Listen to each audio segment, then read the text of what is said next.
The European Champions Cup, folks. I sit here on holiday again. And yeah, there were 4 quarterfinals. That's how that works. And I watched them. Let's talk about them briefly before I go get myself some breakfast, as I have just crawled out of bed. Interestingly, of the 4 games, 3 of them were just, well, scorelines didn't really feel like quarterfinals. They were kind of blowouts. We will start with the first one. Leinster and Leicester, 55 points to 24. I mean, Gary Ringrose, bloody hell, on return, that guy looked very, very sharp. I mean, we haven't seen him since that video circulating the internet with all his teammates rocking on up to his house because he didn't want to go drinking, right? If I'm not mistaken, that's the last time we've seen him.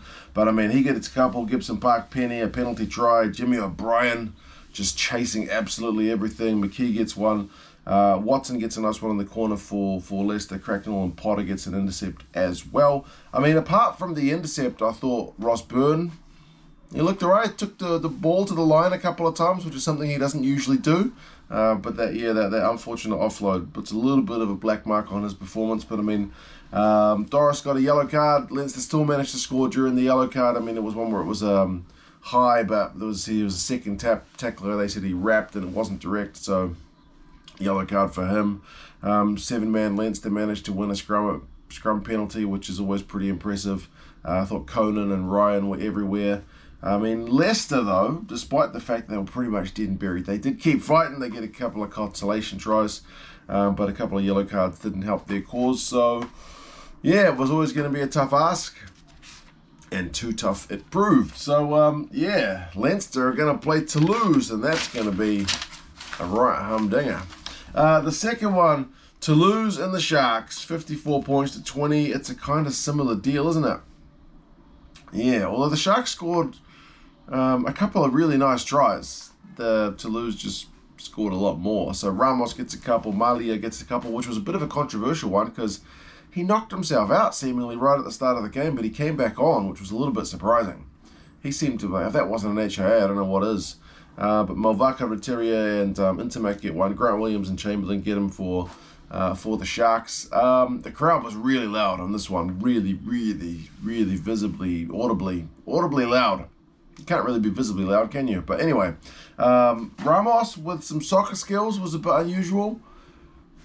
When he's chasing back a kick through ball, he just boots it to his mate because he's going to not have time to pick it up because he knows he's going to get smashed. That was a bit of quick thinking and paid off for him. Matisse Lebel should probably not pass the ball. He's not a great passer of the ball. They had a great line break, and his pass was just horrendous. But, yeah, I mean, he's quick. He's very quick. He's got gas, that's for sure. Like I mentioned, the Melia heavy hit against Mapimpi. Saw him get yellow carded. They said change direction. Kind of gets Malia off the hook there from a red. But, yeah, I don't know, man. That seemed like a pretty bad head contact anyway. Bosch, Kerwin Bosch. I've been talking him up the last couple of weeks. Nice kick return play. Took the ball to the line when he saw the on-rushing defenders, and then, man, he gave it to Grant Williams. And, yeah, Grant Williams has got some wheels. I love watching that guy go, and if the Toulouse players weren't aware of how quick he is, they know now. But Malia scored as well. So halftime, it's like 14-10. 14-10 is game on, but second half, man. I mean, the Sharks did get a really nice one through Chamberlain when put a sweet pass through, and that was weird as well because Flamont had won a line out on Toulouse's own goal line to kind of hold the line, and then they got to exit, but then the Sharks has decided if we can't score from close range, we'll score from long range.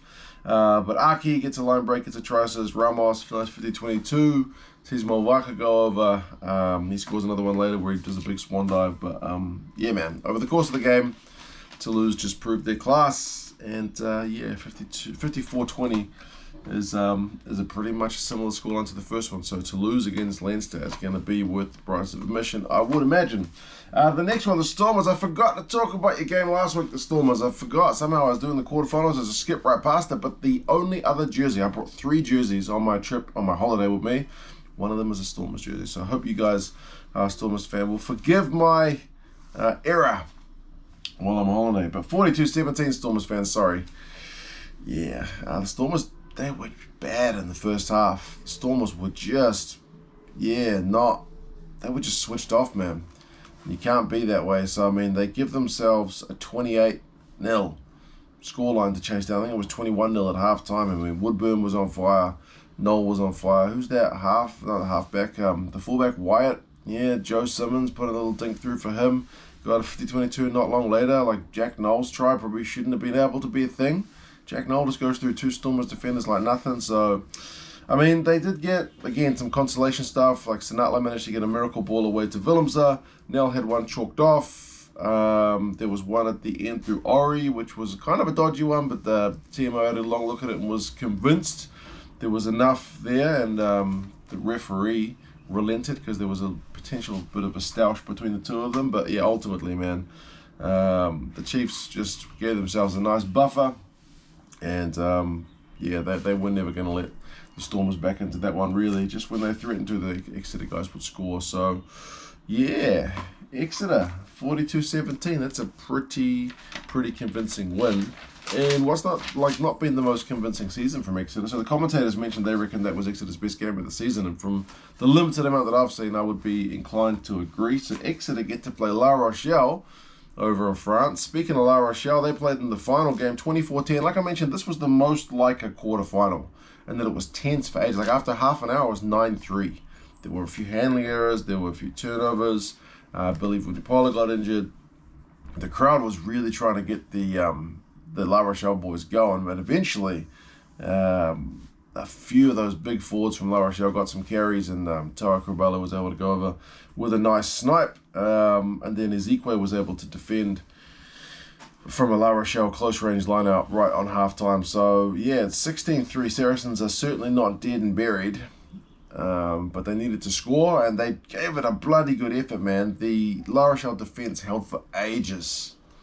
I mean, Botia was getting turnovers, and then eventually Botia has a hand in Tarawa Kurbala's second try. Nice dummy, and Kurbala's able to go over. So when I saw that, I was like, this is game, man. Like, this is not the kind of game where you're going to come back from that kind of deficit, the Saracens guys. But I mean, they did get a close range one, which was kind of much needed. And then Dulong got a yellow card with 8 minutes to go. So you're thinking maybe the Saracens can get one more score, but then Wollstonecroft got yellow carded for a clean out on Skelton. The ref wanted to go red, but the TMO talked him down, Andrew Brace, down to a yellow. That was Joy Neville. So I think she had the right of it. But yeah, I had Austin Healy in commentary. Geez, that guy's just negative. I do honestly reckon, I've said it before, Austin Healy has some really good insights, but man, he's just negative. It's kind of a drain. I just feel myself drained listening to that guy. I want to feel kind of like jazzed up when I'm watching my rugby. But anyway, yeah, that's your 4 games, folks. Good break from me on holiday while my mother-in-law and my wife kind of have a bit of a discussion about washing the bloody clothes, which is what happens when you stay with people for an extended period where you're not used to that. But anyway, I'm going to head off. You guys take care of yourselves. We'll be back to New Zealand in May, so regular kind of whiteboard will resume, but temporary whiteboard is here. But yeah, you guys take care of yourselves, and I'll talk to you guys again soon. See you later.